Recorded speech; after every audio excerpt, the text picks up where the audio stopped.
An economic plan, designed to outpace British industry in 15 years, ended up causing the greatest loss of life in peacetime.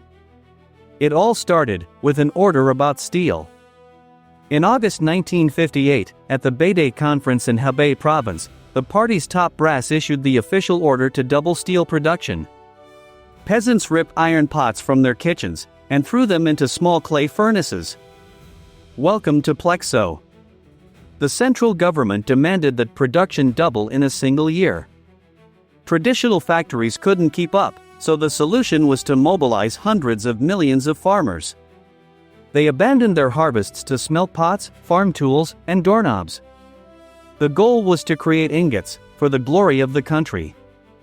The result of these homemade furnaces was brittle, completely useless metal. Cooperatives piled up mountains of rusty scrap under the rain, next to wheat fields that no one harvested. While the countryside filled with metallic slag, the state implemented total collectivization and permanently abolished private plots. Communal dining halls replaced family kitchens because the pots were gone. The government promised free, unlimited meals for all workers. People ate without restraint at huge outdoor banquets, convinced abundance would last forever. But grain silos began to empty. No one harvested the autumn crop, because everyone was busy stoking useless fires. The entire country marched toward a logistical abyss, driven by an unshakable faith in Beijing's directives. What no one calculated was that the first winter would prove the silos were nearly empty.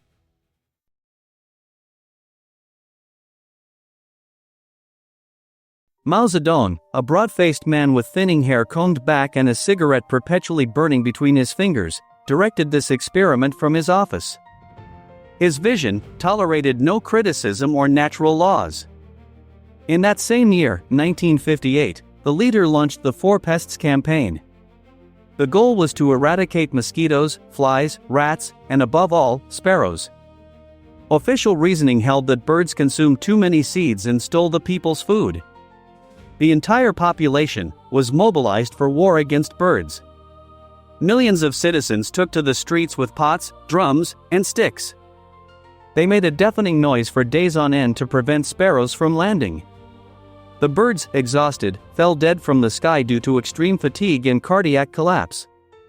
The country celebrated the slaughter, piling feathered corpses in public squares, forming enormous mountains of birds in front of local government buildings. This victory over nature hit a fatal ecological trap. Sparrows didn't just eat seeds, they were the main predator of insects. Without birds in the sky, locust populations multiplied unchecked. Within weeks, black clouds of insects descended on agricultural fields across China. They devoured wheat shoots, rice, and any crop that had survived the abandonment by steel-smelting peasants. The ecosystem disruption destroyed the fragile agrarian balance. Collective farms, already battered by labor shortages, faced a biblical plague that wiped out the country's food reserves. The irony was perfect: China had declared war on nature, and nature responded with hunger.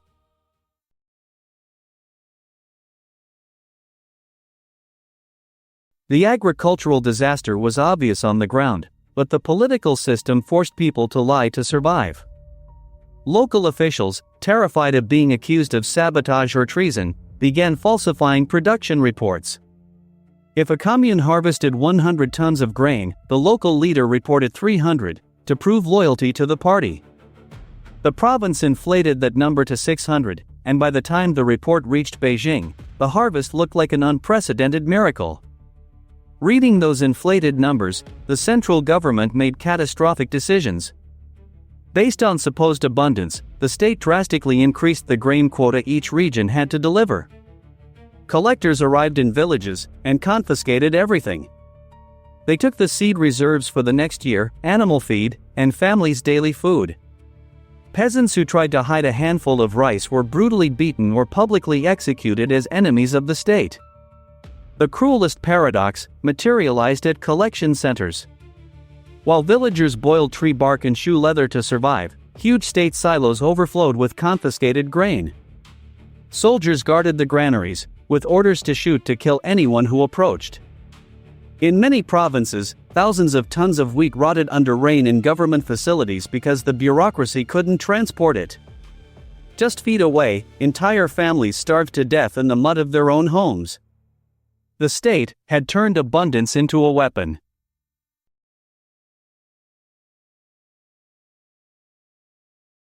By the summer of 1959, the catastrophe could no longer be hidden at the highest levels. During the Lushan Conference, Defense Minister Peng Dehuai handed Mao a private letter warning about the lethal famine and the failure of the backyard steel furnaces. He was the only leader willing to break the silence. The response was swift. Mao considered the criticism a personal attack, purged Peng from all his posts, and launched a massive campaign against so-called rightist opportunists. The message was seared into every official in the country. Telling the truth was a crime punishable by political and physical destruction. From that moment, terror paralyzed the entire administration. No one dared to stop the Great Leap Forward policies. The famine spread like an oil slick across the central provinces. Entire villages fell into absolute silence, no dogs, no cats, no birds, and finally no people. Roads filled with emaciated corpses of peasants trying to flee to cities, blocked by militias that prevented them from leaving their communes. While its population starved, the Chinese government made a chilling decision to maintain international appearances. Ships loaded with millions of tons of rice and wheat sailed from Shanghai's ports to the Soviet Union.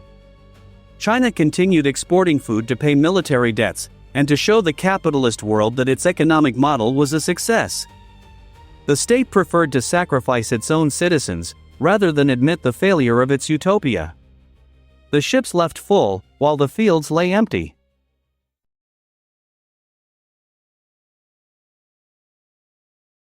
The experiment ended quietly in 1961, when the brutal demographic reality crushed the party's ideology. The government was forced to import grain from Australia and Canada, to prevent a total regime collapse. Private plots were quietly restored, and communal dining halls disappeared. But the damage was done. Between 15 and 55 million people died in just 3 years.